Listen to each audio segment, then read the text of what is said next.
اللہ تبارک و تعالیٰ نے جتنے فرائض رکھے ہیں ان میں انسان کو اعتدال کے ساتھ ان پہ عمل کرنا چاہیے۔ ان میں اعتدال کیا ہے وہ سمجھنے کی ضرورت ہے۔ مثلا فرض نماز ہے، اس میں اللہ تبارک و تعالیٰ نے اعمال میں یہ فرمایا ہے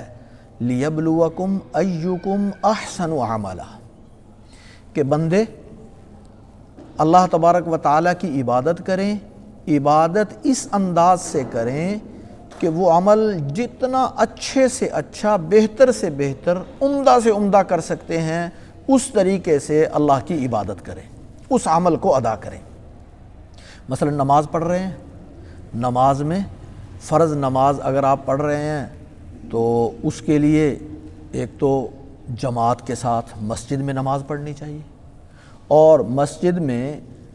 نماز کے تمام آداب کے ساتھ، خشوع و خضوع کے ساتھ جتنا اچھے سے اچھا، بہتر سے بہتر نماز پڑھ سکتے ہیں۔ اللہ کے رسول صلی اللہ علیہ وسلم نے فرمایا کہ انسان کو اس انداز سے پڑھنی چاہیے کہ یہ میری زندگی کی سب سے آخری نماز ہے۔ اس کو جتنا اچھے سے اچھا کر سکتے ہو، خشوع و خضوع کے اعتبار سے، اتباع سنت کے اعتبار سے، اعمال میں حسن پیدا کرنے کے اعتبار سے جتنا اچھے سے اچھا ادا کر سکتے ہو اس طریقے سے ادا کرو۔ اسی طرح فرائض سارے کے سارے ان کا یہی حکم ہے، روزہ ہے اس میں بھی یہی حکم ہے، اور جتنے فرائض ہیں ان سب میں حکم یہی ہے۔ اگر کسی جگہ کوئی عذر ہو تو اس عذر کی وجہ سے اس فضیلت پر عمل نہیں کر سکتے تو علماء سے پوچھ کر اس رخصت پہ انسان کو عمل کر لینا چاہیے، اس کام کو چھوڑنا نہیں چاہیے۔ مثلا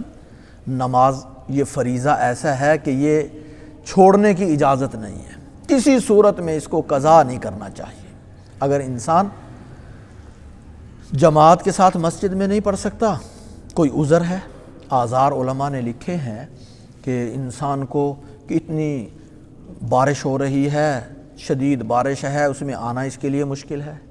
کوئی ایسی صورتحال ہے، کسی مریض کے پاس بیٹھا ہے، اس کو سنبھال رہا ہے، اگر اس کو چھوڑ جائے گا تو وہ اکیلا ہو جائے گا، اس کو سنبھالنے والا کوئی نہیں ہے۔ اسی طرح اور علماء نے اعذار لکھے ہیں، ان اعذار کی وجہ سے جماعت کو چھوڑا جا سکتا ہے، لیکن نماز ضرور پڑھے۔ کھڑے ہو کر نہیں پڑھ سکتا تو بیٹھ کر پڑھ لے، بیٹھ کر بھی نہیں پڑھ سکتا تو لیٹ کر اشارے سے پڑھ لے، بہرحال پڑھنی ضرور ہے۔ لیکن جو شریعت نے رخصت دی ہے، علماء سے پوچھ کر انسان اس رخصت پہ عمل کر لے تو پھر بھی گنجائش ہے، جائز ہے۔ اور اسی طرح روزے کے اندر ہے، یعنی اگر انسان روزہ رکھ رہا ہے، اب کوئی ایسی بیماری آ گئی ہے، عذر آ گیا ہے کہ یہ روزہ رکھنا اس کے لیے مشکل ہے، اس کو نقصان کا خطرہ ہے، نقصان ہو رہا ہے، یا ڈاکٹر کی رائے یہ ہے کہ روزہ نہ رکھے، تو ان دونوں صورتوں میں انسان روزہ چھوڑ دے، اس کی قضا کر لے، رمضان کے بعد روزہ رکھ لے۔ اور اگر بیماری ایسی ہے جس میں بالکل ہی نہیں رکھ سکتا، اس میں فدیہ ادا کر دے۔ تو گویا فرائض کو اچھے سے اچھا، بہتر سے بہتر، سنت کے مطابق، یعنی سنت کی رعایت کر کے اس کے اندر حسن پیدا کر کے جتنا اچھا ادا کر سکتا ہے وہ ادا کرے۔ لیکن جہاں شریعت نے رخصت دی ہے وہاں اس رخصت پہ عمل کر لینے میں کوئی حرج نہیں ہے۔ لیکن اس میں بے اعتدالی بسا اوقات یہ ہو جاتی ہے کہ انسان فضیلت کو حاصل کرنے کی کوشش کرتا ہے، اس فضیلت کو حاصل کرنے کے لیے بسا اوقات اس اصل فریضے سے بھی رہ جاتا ہے۔ مثلا ایک آدمی بیمار ہے، اللہ تبارک و تعالیٰ نے اس کو رخصت دی ہے کہ وہ بیٹھ کر نماز پڑھ لے،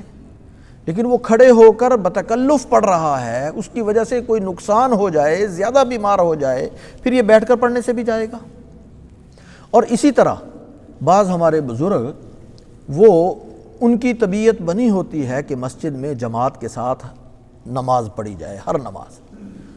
وہ اگر جماعت کے ساتھ نہ پڑھ سکیں، یعنی ان کو آنے میں مشکل ہو رہی ہے، نہیں آ سکتے، تو پھر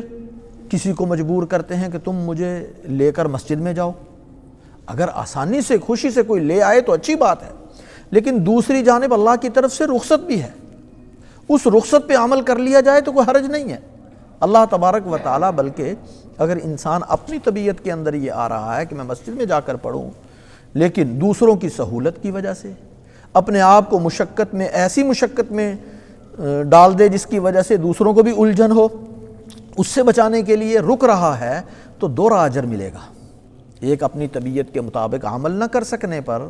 اور اللہ تبارک و تعالیٰ کے اس حکم پر پورا عمل نہ کر سکنے کی وجہ سے اور طبیعت میں جو کوفت ہو رہی ہے اس کا اجر، اور دوسرا اس فریضے کی ادا کرنے کا اجر۔ اور پھر بسا اوقات ہمارے بعض بزرگوں کے ذہن میں یہ آتا ہے کہ میری یہ نماز جو میں نے یہاں گھر میں پڑھ لی ہے، یا بیماری کی وجہ سے میں نے یہ بیٹھ کر پڑھ لی ہے یا اشارے سے پڑھ لی ہے، یا بسا اوقات تیمم کر کے انسان پڑھتا ہے، اس کی وجہ سے دل میں خیال آتا ہے، تو یہ اس کی وجہ سے زیادہ پریشان نہیں ہونا چاہیے، بلکہ شریعت کے مزاج کو سمجھ کر اس پر عمل کرنے کی کوشش کرنی چاہیے۔ اس لیے کہ بسا اوقات انسان ایسی مشقت میں اپنے آپ کو بھی ڈالتا ہے، دوسروں کو بھی ڈالتا ہے، تو اس میں جب ڈالے گا تو لوگوں کو الجھن ہوگی۔ خاص طور پہ بزرگ اگر وہ بارش ہو رہی ہے، راستہ خراب ہے، اس کے باوجود آئیں گے مسجد میں، یا خود چلا نہیں جا رہا پھر آ رہے ہیں، تو خدا نخواستہ گر گئے، کوئی چوٹ لگ گئی، کوئی ہڈی فریکچر ہو گئی، کوئی اور نقصان ہو گیا، تو پھر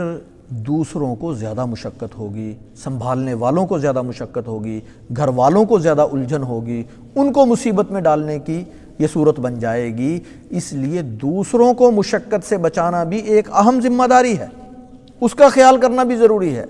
صرف اپنی منشا اور مرضی کو پورا کرنے کے لیے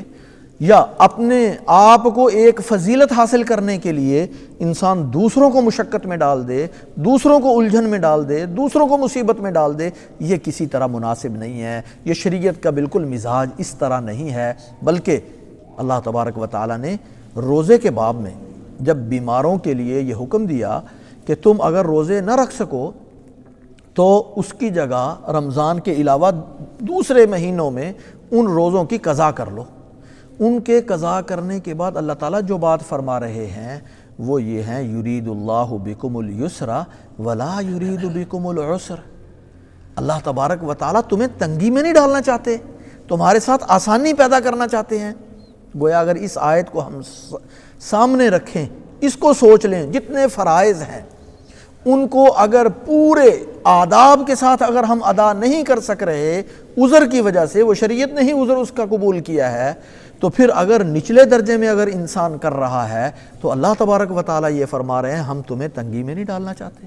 اور انسان خود بخود اپنے آپ کو تنگی میں ڈالے، اپنے گھر والوں کو تنگی میں ڈالے، اپنے سنبھالنے والوں کو تنگی میں ڈالے، یہ شریعت کا مزاج نہیں ہے۔ اس لیے شریعت کے مزاج کو سمجھنا چاہیے، اعتدال کے ساتھ فرائض کو پورے آداب کے ساتھ ادا کرنے کی پوری کوشش کرنی چاہیے، لیکن جو شریعت نے رخصتیں دی ہیں اگر ان رخصتوں پہ عمل کر لے، خاص طور پہ دوسروں کو مشقت سے بچانے کے لیے اگر اس کا لحاظ کر لے، تو انشاءاللہ